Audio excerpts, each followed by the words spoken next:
ओम नमो भगवते वासुदेवाय। आपको कार्तिक माह की हार्दिक शुभकामनाएं। देव उठनी 11 से लेकर कार्तिक मास की पूर्णिमा तक को पंचभीखम भी कहा जाता है। जो व्यक्ति कार्तिक माह में स्नान ना कर पाया हो वह केवल इन 5 दिनों के स्नान से ही पूरे माह के स्नान का फल पा सकता है। और नहान के बाद हमेशा की तरह ही जैसे कार्तिक मास के महात्म्य की कथा पढ़ते हैं ऐसे ही पंचभीखों की कथा पढ़ी जाती है। तो आइए सुन लेते हैं पंचभीखों की यह कथा श्रवण से पूर्व कृपया हमारे चैनल को सब्सक्राइब करें, अधिक लाइक व शेयर करें और कमेंट में अवश्य लिखें जय श्री कृष्ण। पंचभीखों की कहानी। किसी गांव में एक साहूकार रहता था और उसका एक बेटा व बहू भी थे। बहू कार्तिक माह में रोज सवेरे उठकर गंगा स्नान के लिए जाती थी। सुबह जल्दी जाते समय वह किसी भी पराये पुरुष का मुंह नहीं देखती थी। एक राजा का बेटा भी सुबह सवेरे गंगा स्नान के लिए जाता था। वह हैरान होता कि मैं इतनी जल्दी उठता हूँ स्नान के लिए, लेकिन कोई है जो मुझसे भी जल्दी उठकर नहा लेता है। कार्तिक माह के केवल 5 ही दिन बचे थे कि एक दिन साहूकार की बहू तो स्नान करके वापस जा रही थी और उस समय राजा का बेटा स्नान के लिए आ रहा था। उसकी आवाज को सुनकर वह जल्दी जल्दी जाने लगी, लेकिन जल्दबाजी में उसकी माला और मोजड़ी छूट गई। राजा के बेटे ने उसकी माला मोजड़ी उठा ली और सोचने लगा कि जिस स्त्री की यह माला मोजड़ी इतनी सुंदर है वह स्त्री कितनी सुंदर होगी। उसने पूरे गांव में मुनादी करवा दी कि जिसकी भी यह माला मोजड़ी है वह 5 रात मेरे पास आएगी। साहूकार के बेटे की बहू ने कहलवा दिया कि मैं 5 रात आऊंगी, लेकिन किसी को साख भरने बैठा देना।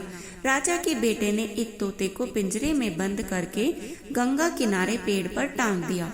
बहू सुबह के समय आई, पहली पैड़ी पर पैर रखा और बोली, हे कार्तिक के ठाकुर राई दामोदर, 5 पांडु छठे नारायण भीखम राजा, उस पापी को नींद आ जाए।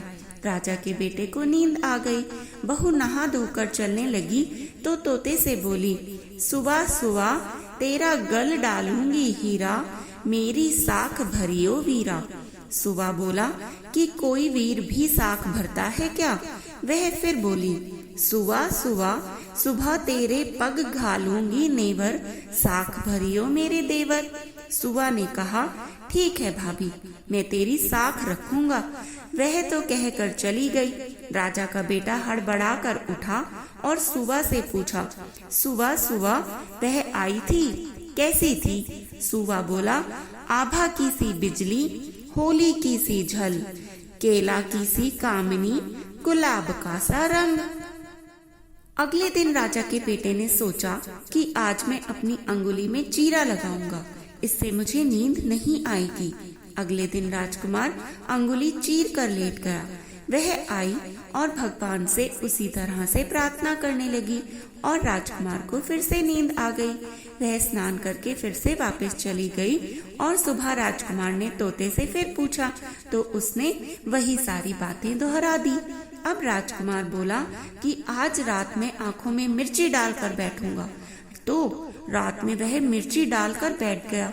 बहू फिर आई और उसने वैसे ही प्रार्थना की, जिससे कि उस राजा को फिर से नींद आ गई। राजकुमार ने तोते से बहू के आने की बात पूछी, उसने फिर से बतला दी। राजकुमार अब फिर से सोचने लगा कि आज मैं बिना बिस्तर के ही बैठूंगा और वह रात को बिना बिस्तर के ही बैठ गया। जब वह स्नान करने आई तो उसने फिर से भगवान से प्रार्थना की और राजकुमार को फिर से नींद आ गई।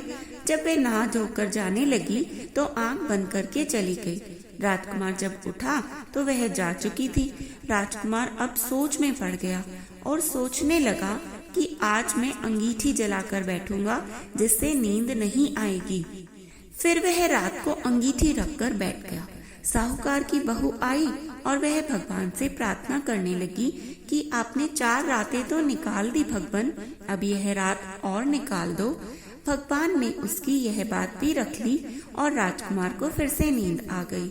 जब वह नहाकर जाने लगी तो तोते से बोली कि इस पापी को कह देना कि 5 रातें पूरी हो चुकी हैं।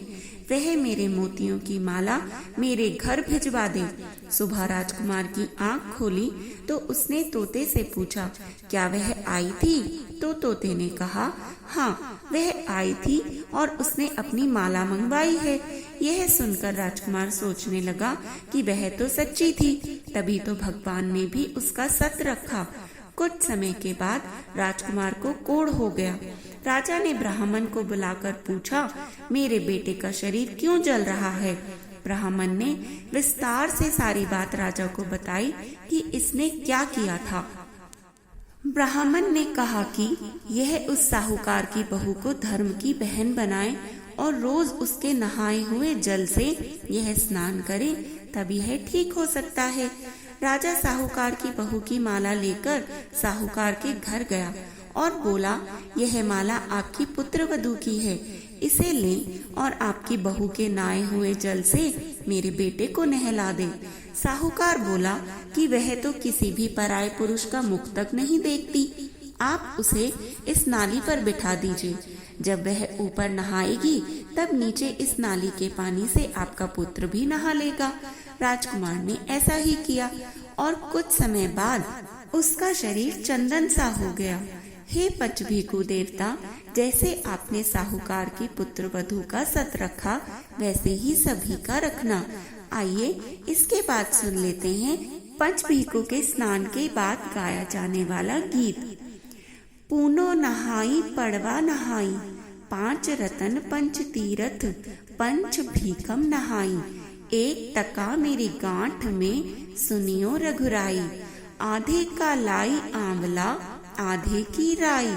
राई दामोदर सांवला जिसने सृष्टि रचाई, राजा के घर उतरी पुत्री बन आई। राजा लाया ब्याह के रानी बन आई, 4 चक्कर 4 मक्कर 4 दिए की लौ। मैं तुझसे पूछूं श्री किशन जी, कब निस्तारा होए? जब आए कार्तिक का महीना, तब निस्तारा होए। जय श्री कृष्ण।